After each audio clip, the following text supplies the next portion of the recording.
The cul-de-sac looked exactly like it had the day Elise left. Freshly trimmed lawns, white-trimmed mailboxes, and HOA regulations posted like commandments at the neighborhood entrance. She had barely stepped out of the black government SUV when the first curtain twitched from across the street. Elise sighed. Civilian life. She had faced things most of these people couldn't imagine, things even her own superiors barely understood, but none of it had prepared her for Karen. Elise's boots crunched on the concrete driveway of her own home, still faintly familiar after 18 months away. The air was thick with pollen and judgment. She caught her reflection in the car window. Her short-cropped hair was now streaked with silver near the temples, and her uniform carried new insignias no one in this neighborhood would recognize. She carried no bags. Everything she had needed was either classified or already inside her. Wife Sam rushed from the doorway with open arms. Their embrace was brief but tight, everything they couldn't say in words compressed into those seconds. Elise's return wasn't supposed to be public. The USS Truman's last known location, according to the Department of Defense, was somewhere in the Atlantic, but she hadn't come back from the ocean. As Sam pulled her inside. Across the street, Karen Reynolds was already on her front porch with her smartphone out. Her chihuahua barked furiously as she snapped photos. She can't just show up like this, Karen hissed into the phone, not bothering to lower her voice. Military vehicles, unregistered presence, no notice to the HOA. No, I don't care what her rank is. This is a civilian neighborhood. Yes, I want officers dispatched immediately. Back inside, Elise had barely had time to remove her jacket when the knock came. 3 rapid bangs, then a pause, then one more. Elise opened the door to find 2 officers in uniform, their hands already on their holsters. She kept her stance relaxed, neutral. Not a threat. Not yet. Good afternoon, ma'am, one of them said. We received a call about a suspicious individual matching your description entering this residence. Elise tilted her head slightly. Suspicious individual, this is my house. The other officer frowned, tapping something on his shoulder. Mike, can we get confirmation on Monroe? Elisa, Commander, United States Navy. Status, active. There was a crackle of static, followed by something Elise could hear, but only because her neural interface pinged the encrypted channel before the officer's radios caught up. An alien frequency modulation, then a short burst of binary. Both officers blinked. One of them stood straighter, then turned toward Elise with sudden clarity in his eyes. Ma'am, we're receiving priority override protocols. From you. Elise looked at Sam, who was now peeking from behind the hallway door, concern in her eyes. I didn't issue any override, Elise said carefully, but even as she spoke, she could feel the signal bleeding out of her, carried on every wavelength, reaching any system within a 1-mile radius capable of wireless connection. The officer nodded slowly. Understood, ma'am. Awaiting further instruction. Across the street, Karen was still filming. What the hell? She muttered as the officers took a step back and gave Elise a sharp salute. This is a quiet neighborhood, Elise muttered under her breath. Stepping outside, her gaze drifting skyward, Karen, still standing on her lawn, was shouting now. Are you kidding me? You're saluting her? What kind of military coup is this? The wind shifted. Every drone in the neighborhood, those harmless Amazon flyers, the HOA's perimeter cams. Even Karen's own doorbell turned silently in Elise's direction. She didn't do that intentionally, not yet, but something inside her had, and the whole block had just received its first warning. The officers didn't question her again. They stood at ease on the sidewalk, their radios silent now as if some higher signal had overridden even their thoughts. Elise watched them with narrowed eyes, her instincts shifting from confusion to calculation. She hadn't spoken any commands, yet they'd reacted as though she had. Her internal HUD blinked faintly, new data streams flowing, ones she didn't remember activating. Back inside, Sam moved quietly, peeking through the blinds. What just happened? She whispered. I don't know, Elise said, scanning the corner of her vision where the interface now lived half biological, half machine. I think I'm broadcasting something. Not on purpose. What kind of something? Elise hesitated. Encrypted command protocols. But not standard. This isn't military. Sam sat down heavily on the couch. You're telling me the cops just followed orders because you thought them? Elise didn't respond. Instead, she stepped into the kitchen and opened the fridge, pretending to look for water, but in her mind, she focused inward, accessing the thing implanted at the base of her skull. Back on the Truman, it had been dormant experimental alien technology they'd encountered near Europa, embedded in a derelict craft hovering in lunar orbit. She had been the only one capable of interfacing with it without seizure or death. They'd assumed it was inert. That assumption was wrong. When the Truman re-entered Earth's atmosphere under strict black site protocols, she had been quarantined, monitored, tested, cleared. They thought the tech was harmless if unresponsive. The mission was buried. The crew scattered under gag orders. But now, standing in her own kitchen, Elise felt it stirring, a subtle pulse. Then a voice not auditory but present. Command channel active, environment identified. Civilian grid. Authority detected. Protocol, merge. She gasped, gripping the counter. Elise, Sam was on her feet in a flash. What is it? Is it something from the ship? I think it's sinking, Elise murmured. With everything, Wi-Fi, law enforcement networks, civilian utilities, anything connected. It's reading it all like a battlefield. From outside came the faint hum of electric engines. A fleet of delivery drones hovered at the edge of the cul-de-sac, motionless. Too many to be a coincidence. Elise stepped toward the window. They weren't delivering anything, they were watching. Her neural interface pulsed again. Symbols ran across her vision, alien glyphs mixed with Earth protocols. Somehow, the two were merging. Suddenly, one of the drones darted forward and hovered directly outside her window. Its lens rotated. A light flickered. Elise blinked. The drone backed away.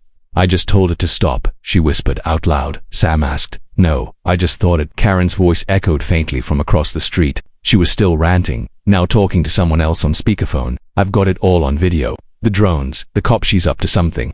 I don't care if she was in the Navy. This is our neighborhood, not a war zone. Elise looked at the sky. The clouds parted for a moment, revealing the soft blue above, and far beyond, the darkness she'd returned from. But the feeling inside her chest wasn't peace, it was pressure. Like a command center with no war yet declared. Something was waiting. Elise. Sam stepped closer. You said it's sinking. Does that mean it's awake? I don't know if it ever slept, Elise said. But I think it's only now realizing we're not in orbit anymore, and is trying to figure out if this, she gestured around them, at the house, the neighborhood, the police, the drones, is the new theater of operations. Outside, the officers received another encrypted ping. Elise saw the flicker in their eyes as they looked toward her again, not with suspicion this time, but expectation. They weren't guarding the neighborhood anymore. They were waiting for orders. 2 days passed. The neighborhood, on the surface, returned to its meticulous calm. Sprinklers hissed in the early morning. Kids biked in tight loops on cul-de-sacs, and birds chirped over freshly mulched flower beds. But the silence wasn't peace. It was tension, hiding beneath a veneer of suburban order, and Elise felt it tightening like a noose. Aaron had doubled her patrols. She walked her tiny dog around the block 3 times an hour, phone clutched in hand, recording everything. Her latest HOA newsletter included bold warnings about unlicensed surveillance activity and foreign electronic interference. There were rumors she'd contacted a local news station. Sam kept trying to calm her down, suggesting that Elise just lay low, but there was nothing normal to return to. Elise wasn't just a returning officer. She was a living broadcast tower for something not entirely human. At night, the signs were harder to ignore. Streetlights dimmed and flared without warning. Elise's neighbor's garage door opened itself repeatedly between 3 and 4 a.m., triggering motion alarms across the street. The HOA's new drone security system, recently approved at great expense, hovered erratically over Elise's house, even when its flight path was supposed to exclude private property. Inside their home, devices spoke in tongues. The thermostat refused commands, blinking in a language of glyphs that no one could read. Sam's phone received messages she hadn't sent, scrambled words with timestamps that matched Elise's dreams. Lights turned on when Elise entered a room and off when she left, not due to sensors but something more deliberate. And the dreams themselves, they were growing more vivid. Elise saw corridors bathed in pale starlight, silent control rooms orbiting moons, and cold metallic voices whispering in her mind. Pattern recognized. Interface established. Subjugation not required. Compliance preferred. She woke with blood on her lip from biting it in her sleep. The scariest part was that none of it felt invasive. It felt familiar. She started walking the neighborhood herself, watching, listening. People avoided her now. Some waved politely but wouldn't meet her eyes, others crossed to the street. She passed a house where the blinds had been duct-taped shut from the inside. On the 4th walk, she noticed a new antenna installed on Karen's roof, a clumsy attempt at signal jamming. She smiled. Too late for that. The children were the first to approach her without fear. A boy on a scooter stopped in front of her, house squinting up at the sky. You have weird stars above your house, he said. My dad says it's interference, but they don't move like planes. Elise looked up. A lattice of satellite reflections glimmered faintly above, too dense, too patterned. They weren't part of any Earth-based network. She wondered if anyone in NORAD was even aware of them yet. Back inside, she found Sam in the living room, watching their smart TV flicker between static and security feeds from cameras they never installed. Karen's face appeared for a moment, frozen mid-shout, then dissolved into code. This isn't stopping, Sam said. It's everywhere now. Elise nodded. It's integrating, not just with me, with everything. It's not a virus. It's a system looking for a home. Sam hesitated, then asked, do you think it chose you?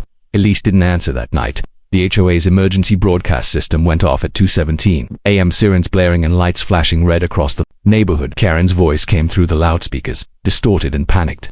This is a security breach. I repeat, unauthorized surveillance, military-grade electronic warfare. If anyone can hear this. The speakers cut off mid-sentence from their bedroom window. Elise and Sam watched the drones again. dozens of them, motionless in the sky, a silent dome forming.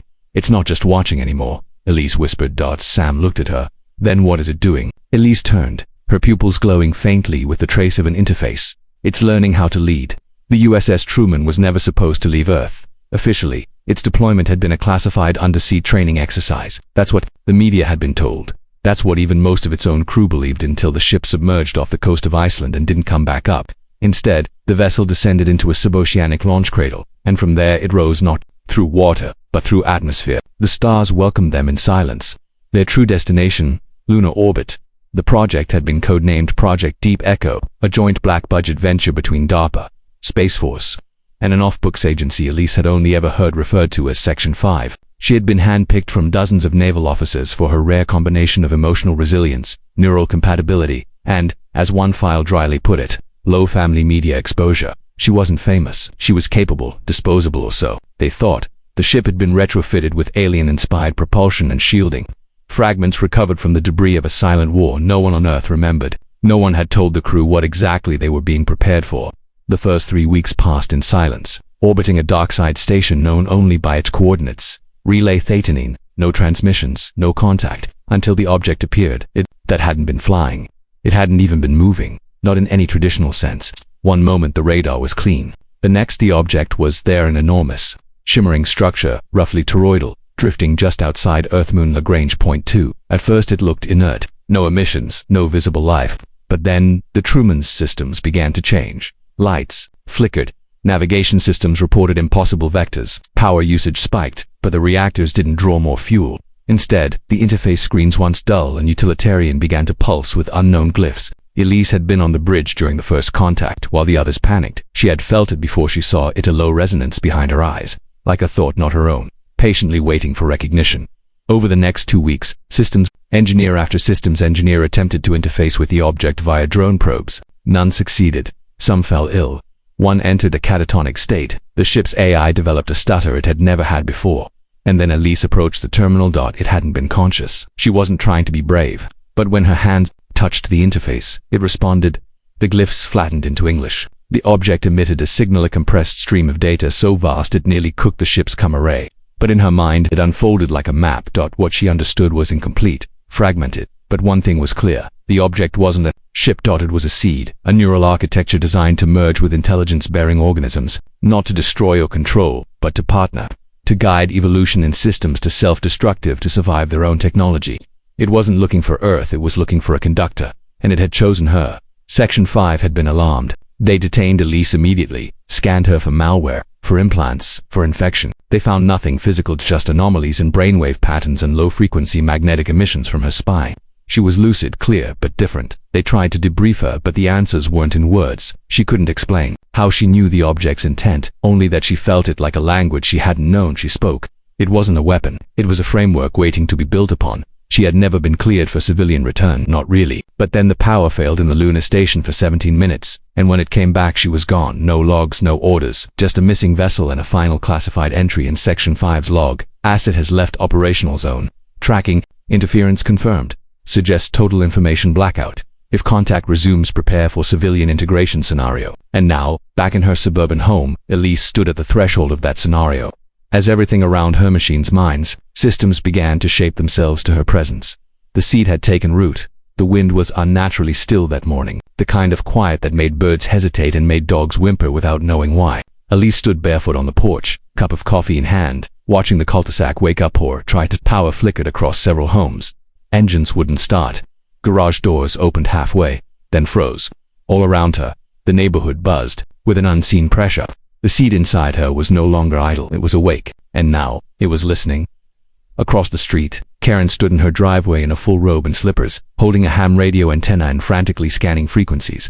Her homemade jamming tower was wrapped in aluminum foil, humming faintly. She glared at Elise like a woman certain she was the last line of defense between humanity and alien mind control. She wasn't wrong, but she was woefully outmatched. From the end of the street came the low, synchronized rumble of unmarked black SUV, not government issue, something beyond government. Elise knew the sound before she saw the vehicles. Section 5 had found her. She didn't move as they rolled to a stop. The doors opened simultaneously. Men in gray suits and black tactical gear stepped out, expressionless, with scanning visors and gloves pulsing with green light. One of them, a tall man with silver hair and a datapad embedded in his forearm, approached slowly. "Elise Monroe," he said, not asking. "We are here to contain the breach." She looked past him, at the sky. The drones had returned. Hundreds now, suspended like satellites, motionless but clearly aligned to a grid. "You can't contain this," she said calmly. "You were never supposed to. You just didn't want it to happen on your schedule. You made unauthorized contact. You left quarantine." "I was the quarantine," Elise replied. Behind her, Sam stepped onto the porch, jaw clenched. "Do they know what's going on? Do they even understand what you brought back?" "I don't think they do," Elise said. "But they're about to find out." The silver-haired man gestured. The operatives raised small, humming devices